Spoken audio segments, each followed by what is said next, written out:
Hello दोस्तों, आप सभी का स्वागत है आपके अपने YouTube channel the crown study में। दोस्तों, डेली करंट अफेयर्स के शो में आज हम लोग 20 मार्च के करंट अफेयर्स को डिस्कस करेंगे। तो चलिए शुरू करते हैं अपने पहले क्वेश्चन से। हमारा पहला प्रश्न है, हाल ही में संगीत कला निधि पुरस्कार 2024 के लिए किसे चुना गया है? तो संगीत कला निधि पुरस्कार 2024 के लिए ये टी.एम. कृष्णा को चुना गया है। टी.एम. कृष्णा ये प्रसिद्ध कर्नाटक गायक हैं और मैग्सेसे पुरस्कार विजेता हैं। इनका पूरा नाम है थोदर मदाबुसी कृष्णा। थोदर मदाबुसी कृष्णा। यह पुरस्कार मद्रास संगीत अकादमी के द्वारा प्रदान किया जाता है। कर्नाटक में इसे संगीत का ऑस्कर भी कहा जाता है। ये संगीत कला निधि पुरस्कार को कर्नाटक में संगीत का ऑस्कर भी कहा जाता है। नृत्य कला निधि पुरस्कार इसी इवेंट में दिया गया। ये किसे दिया गया है?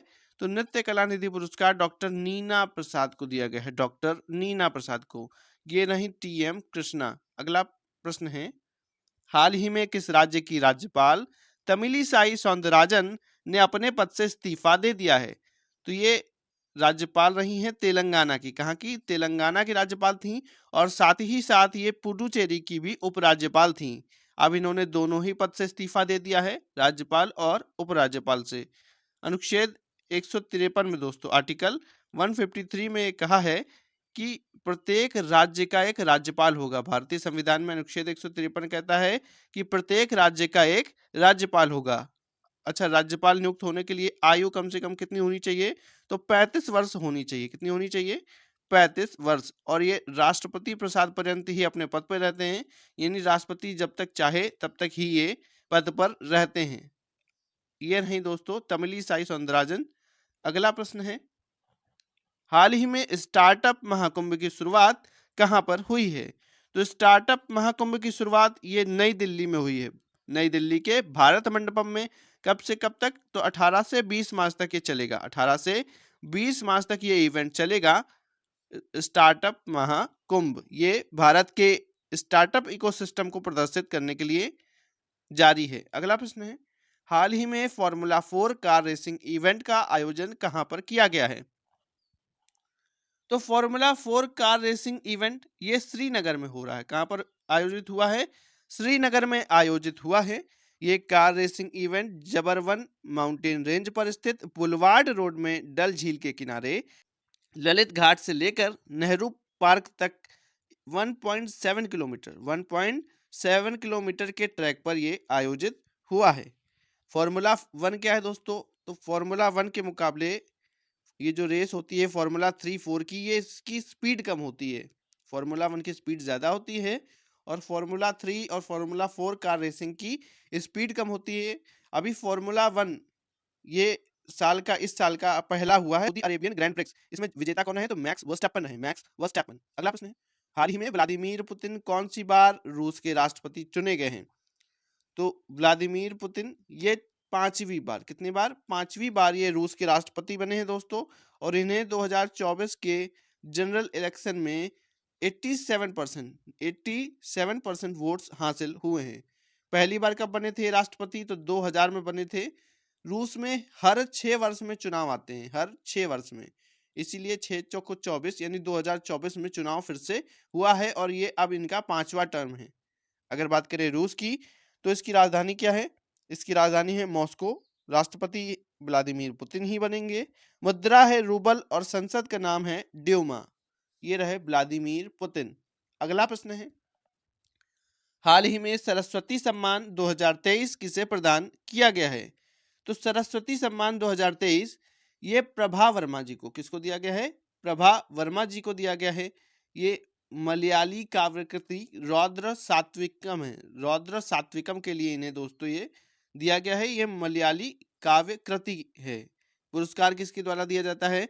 तो के बिरला फाउंडेशन के द्वारा ये पुरस्कार दिया जाता है। इसमें 15 लाख रुपए की राशि भी पुरस्कार स्वरूप प्रदान की जाती है। 1991 में इस पुरस्कार को देने की शुरुआत हुई थी। पहला किसे मिला था? तो पहला मिला था डॉक्टर हरिवंश राय बच्चन जी को। कितनी भाषाओं में दिया जाता है? तो 8वीं अनुसूची में जितनी भी भाषाएं हैं, तो कितनी भाषाएं हैं? 22 भाषाएं हैं 8वीं अनुसूची में। 8वीं अनुसूची की सभी भाषाओं में ये दिया जाता है। याद रखेंगे कि अपनी 8वीं अनुसूची में अंग्रेजी भाषा शामिल नहीं है। वहीं अगर बात करें सरस्वती सम्मान 2022 किसे मिला था, तो ये मिला था शिव शंकरी को, शिव शंकरी सूर्यवंशमम के लिए, सूर्यवंशमम। दोस्तों इनका नाम और इनकी शक्ल अलग अलग है, तो देख लें प्रभा वर्मा ये हैं दोस्तों। अगला प्रश्न है, हाल ही में चुनाव आयोग ने किसको पीडब्ल्यूडी श्रेणी में राष्ट्रीय आइकन घोषित किया है? तो भी हाल ही में चुनाव आयोग ने पीडब्ल्यूडी श्रेणी में राष्ट्रीय आइकन ये शीतल देवी को नियुक्त किया है या घोषित किया है। ये प्रसिद्ध पैरा तीरंदाज हैं शीतल देवी, इनको अर्जुन पुरस्कार भी प्राप्त हो चुका है और इनको ही चुनाव आयोग ने अपना राष्ट्रीय आइकन बनाया है पीडब्ल्यूडी श्रेणी में, पीडब्ल्यूडी श्रेणी में। अगर बात करें चुनाव आयोग की, तो चुनाव आयोग के मुख्य चुनाव आयुक्त कौन बने हैं? राजीव कुमार बने हैं, और 2 नए चुनाव आयुक्त भी बनाए गए हैं भी हाल ही में, वो हैं ज्ञानेश कुमार और सुखबीर सिंह संधू, सुखबीर सिंह संधू। आर्टिकल क्या है चुनाव आयोग में? तो 324 अनुच्छेद 324 से 329 तक, 329 तक में ये आते हैं। अगला प्रश्न है, हाल ही में किस शहर को नेपाल की पर्यटन राजधानी के रूप में घोषित किया गया है? तभी हाल में नेपाल ने पर्यटन राजधानी घोषित की है किसे? पोखरा को, पोखरा को इन्होंने नेपाल की पर्यटन राजधानी के रूप में घोषित किया है। अगर बात करें नेपाल की, तो यहाँ के प्रधानमंत्री कौन है? पुष्प कमल दहल प्रचंड हैं और यहाँ की मुद्रा है नेपाली रुपया। इन्होंने पर्यटन को बढ़ावा देने के लिए पोखरा को नेपाल की पर्यटन राजधानी घोषित किया है। अगला प्रश्न है, हाल ही में संयुक्त सैन्य अभ्यास लमितिये 2024 का आयोजन कहां पर किया गया है? तो लमितिये 2024 का आयोजन ये सेशल्स के अंदर किया गया है। कहां पर किया गया है? सेशल्स के अंदर किया गया है। ये कौन सा संस्करण है? तो इस बार ये 10वां संस्करण है, 10वां संस्करण है, सेशल्स के अंदर हो रहा है। कब से कब तक होगा? तो 18 से 27 मार्च तक, 18 से 27 मार्च तक ये होना है और ये एक द्विवार्षिक प्रशिक्षण कार्यक्रम है और इसमें भारत ने भी हिस्सा लिया है। भारत की सेना सेशल्स पहुंच गई है हिस्सा लेने के लिए। क्रियोल भाषा में अगर लमितिये का अर्थ पूछे, तो लमितिये का अर्थ होता है मित्रता, मित्रता। इसका जो ये द्विवार्षिक प्रशिक्षण है कब से शुरू हुआ था? तो 2001 में, 2001 में इसे प्रारंभ किया गया था दोस्तों। और ये इस बार दूसरा संस्करण है, क्योंकि हर 2 साल में ये एक बार मनाया जाता है।